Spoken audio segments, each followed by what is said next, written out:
Assalamu alaikum. So today we'll be discussing about the Surah Al-Fatiha, which means the opener. So what is the opener? Opener is the one who opens the match for the audience.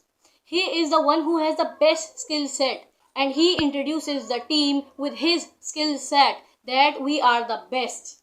Correct? He introduces the team with his skills, which is the same concept in the Quran as well. The Surah Al-Fatiha is the one which introduces ourselves with the Quran and Allah subhanahu wa ta'ala. Correct? It gave us some idea that what is Quran all about. So now that we have got some idea of the opener, means the Al-Fatiha, let us begin with the first ayah. Bismillahir Rahmanir Rahim. Alhamdulillahi Rabbil Alameen. Praise to the Lord of the worlds. Alhamdulillah, which is the first word. Why did Allah use Alhamdulillah instead of Ahmaduhu? I praise Allah. Nahmaduhu. We praise Allah. Lillahil hamd. Praise belongs to Allah. Why the specific word Alhamdulillah? Because Alhamdulillah is a word that is a noun and it is not a verb. What is a verb? Verb means something which has some kind of action going in it. Like right now I am talking. In the past I have talked. In the future I will talk. Right. So I am stuck in some kind of time. But the word Alhamdulillah is free from time by using the word noun. Correct? So it has no limitations of the time. It doesn't matter to Allah subhanahu wa ta'ala if someone does the praise of Allah or he do not does the praise of Allah. Why? Because the praise of Allah was there, will be there and is there. Correct? Now let us look to the other perspective of the word Alhamdulillah. Why doesn't Allah use the word Innal Hamdalillah? Because Innal Hamdalillah is an informative word. It gives some kind of information. It is not emotionally connected to a person. So therefore, Allah subhanahu wa ta'ala didn't use Innal Hamdalillah. Okay? Now let us look to the second word of the ayah, Alhamdulillahir Rabb. Rabb has 5 words going in it. First is Malik, then Mun'im, then Murabbi, then Qaim, and then Sayyid. Correct? Mun'im means someone who gives you gift. Then Murabbi means someone who takes care of you. Qaim means someone who maintains you. Sayyid means who has full authority. And lastly, Malik means who is the owner of you. Let's discuss these words. Qaim. Allah maintains us. How does He maintain us? He gives us food. He gives us oxygen. He make ourselves alive.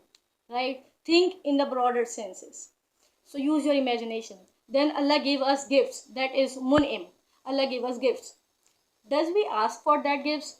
He has given us our mother, our father, our family, our brother, sister, everything. Then Allah has given the status that we have in the society. The bad deeds that we do are concealed by Allah subhanahu wa ta'ala. Isn't that a gift? Then comes the word Malik. Who is a Malik? Malik is the one who is different from employer. Because when you are employed to someone, you are there for some fixed hours, 9 to 5. But when you are under a Malik, then you are in his slavery. Right? Who is Allah's property? Who is Allah Malik to? He is Malik to ourselves. We are His Abd, and that is the best designation that a human can have. Right? What is His property? It is everything that we see, and including ourselves. Right? Then comes the word Sayyid. Who is a Sayyid? Sayyid is the one who has full authority to every extent. Imagine of a king. Does he have full authority? Yes. But does he take care of all the minor works? No. Does he do all the works by himself? No. But Allah is the one who does all the things by himself. By just saying kun. Allah says be and it is. Correct? So Allah subhanahu wa ta'ala has full authority. Right now if I am saying something and Allah subhanahu wa ta'ala want me to stop, He will just say die and I will. He will say kun and I will be. Right. So this is the authority of Allah subhanahu wa ta'ala. This is not just an accident that Allah has used the word Rabb. So internalize these things. One more thing. When Allah is Malik to us and we are Abd to Him, like He is master and we are His slaves, can a slave do anything by its own? No. He needs guidance. Correct? So this Quran is the thing that gave us guidance that Allah has given us. Now let us look to the last word of this ayah. Alhamdulillahi Rabbil Alameen. Alameen is commonly translated as words. But the word for words is awalim. and not world. Alamin could be nations, languages, societies, culture, ethnicities, and country. For example, my brother goes to America and he calls me and says, Anam, this is a completely different world. Does he have traveled from some kind of time machine? No. It is his way of saying that this is a different place. They have different culture. It is diversified. Correct? So according to me, the better translation would be nations, because different words could mean different nations, different ethnicities, and therefore it is a universal message. Now let us look to the second ayah, Ar-Rahman Ar-Rahim. Ar-Rahman is consist of two words, Ar and Rahman. Ar means something which has extremity, like it is beyond expectation, so huge. And Rahman means love, care, concern, mercy. When it is love, it is beyond expectation. When it is concern, beyond expectation. When it is mercy, beyond expectation. But in the last, it has an. You know the word A, and then N, an. When we say Rahman, Ghadban, like someone who has extreme anger, Ghadban. The word an is used when we need to show that it is temporary, right? When we are angry, we are Ghadban for a little time. It is not that we are angry for all day long. That's the case, right? So Allah is Rahman only for a fewer time. There is something which can take away His Rahmah. What is that thing? It may be our amal or something bad that we did. Correct? So Allah is Rahman for this world only. It is because it is used near the word Alameen. Just look at the word structure. Okay, Alhamdulillahi Rabbil Alameen Ar-Rahman. Allah is Rahman in this world. Doesn't matter how much bad we do. He still provides us. He still cares for us. He still gives us gift. He doesn't take away our lives. Isn't it? But is it for all the time? No. There will be some day when He will be Rahim. Let's see Rahim now. So now let us look to the second word of this ayah. Ar-Rahman Ar-Rahim. Nir-Rahim. So it is consist of two words. Ar and then Rahim. Ar again means extremity. Extremity beyond your imagination. And Rahim is a word that is permanent. Once it is done, it is done. The word Rahim is used with the word Yawmul Qiyamah. Look at the next word. Alhamdulillahi Rabbil Alameen Ar-Rahman. Ar-Rahman Ar-Rahim. Maliki Yawmiddin. So word Rahim is used with the word Yawmul Qiyamah. That is the judgment day when we all will be revived by Allah subhanahu wa ta'ala. So there will be something that will be permanent. Jahannam, permanent. Jannah, permanent. The word Rahim shows permanency. Correct? So we should be beware. So the Quran shows us balance between the power. First Allah used Ar-Rahman, which is temporary, and then Allah used Ar-Rahim, which is permanent. Shows the balance in the literary structure. Correct? So Ar-Rahim is used with Yawm al-Qiyamah. Now let us begin with the third ayah. Maliki Yawmiddin. Allah is the Malik of a day. Someone could be the Malik or the owner of something. Like I am the Malik of this house. But do I own everything? I don't own everything. Why? Because if I give something on rent, do I own the renters? The tenants, do I own them? I only own the room in which they live. Correct? Look at the ownership of Allah subhanahu wa ta'ala. He owns a full day in its minority and in its majority. Everything He owns it. So from the bursting of the earth to the falling of the stars to the maintaining of the registers of the deeds, the angels that are giving azab, or punishment to the people who are crossing the bridge.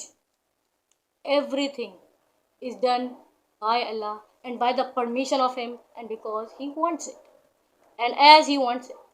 So this is His ownership. Someone could be owner to a little thing, but His ownership is vast. So till now we have discussed 3 ayahs about Allah Ta'ala and His power. Right? So in Quran everything is in balance. So first Allah spoke and now we will speak.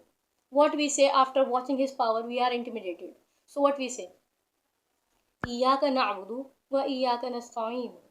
Indeed, to you we worship and to you we seek help. We know that Allah subhanahu wa ta'ala can do everything, like from the bursting of the earth to the maintaining of the hisab or the accounts of our deeds, right? So now we are asking for the help of Allah subhanahu wa ta'ala. So this is in balance. Now let us look to the fifth ayah. Ihdina sirat al-mustaqim. Ihdina means to guide. Sirat means path. And mustaqim is a different word. Mustaqim means straight and upright. So we need guidance so that we can reach up. And where is the Jannah? It is up, right? Here we need to understand one more thing. What is that? We need to look at the real estate. What happened in the real estate? As we go high up, the prices for the real estate property increases. Like for the sea level, it is maybe 10. But for the higher level, it is 10, 20, 30, maybe millions. Correct? So where is Jannah? It is up, it is high. So we ask for the guidance that take us to the top. Now let us look to the last and final ayah. صراط الذين أنعمت عليهم غير المغضوب عليهم ولا الضالين. Ameen. So we are asking Allah subhanahu wa ta'ala that give us the gift that you have given before us to some people. Who are those people? So those are the people whom Allah have guided the best, like Rasulullah sallallahu alayhi wasallam, Musa alayhi salam, Ibrahim alayhi salam, Isa alayhi salam, and the prophets of Allah subhanahu wa ta'ala, all the prophets of Allah subhanahu wa ta'ala. We need guidance from someone who has done this before us, right? Who has excelled in his or her field. For example, like if I am doing graduation, I will ask for masters to someone who has done that before me for the guidance, so that I can get better worldview. So we are asking Allah subhanahu wa ta'ala to give us the gift of guidance which He have given before us to His loved people. So Anam means the gift by Allah subhanahu wa ta'ala. So Maghdub means the people with whom Allah is displeased. Who are these people? These people are like Abu Jahl, Abu Lahab, Fir'aun. These are the people to whom Allah is displeased. And we don't want Allah to be displeased with us like Allah has become displeased with them. May Allah not make us from among them. Ameen summa ameen. The second part of this ayah is غَيْرِ الْمَغْضُوبِ عَلَيْهِمْ وَلَا الضَّالِّينَ. So to understand the word dal, which is the last word of this surah, so I'll give you an example. I have put some chocolate in my fridge and I have asked my sister to not to eat this and to inform others as well to not to eat this. Correct? So she informs my brothers to not eat this chocolate because this belongs to Anam. Still, he chooses to eat that chocolate which belongs to me. Will I be angry on him? Of course. Don't he has information? He has that information. But he chooses to took his desires above the knowledge. So he has the knowledge, but he chooses his desire over the knowledge. So astray people are those who have the knowledge of something. They have clear proofs, but still they choose lie. They choose their desires. May Allah not make us from them. Ameen summa ameen. And to look further more information about this ayah and this surah, you can refer to Nouman Ali Khan. That's it for this video. Assalamu alaikum.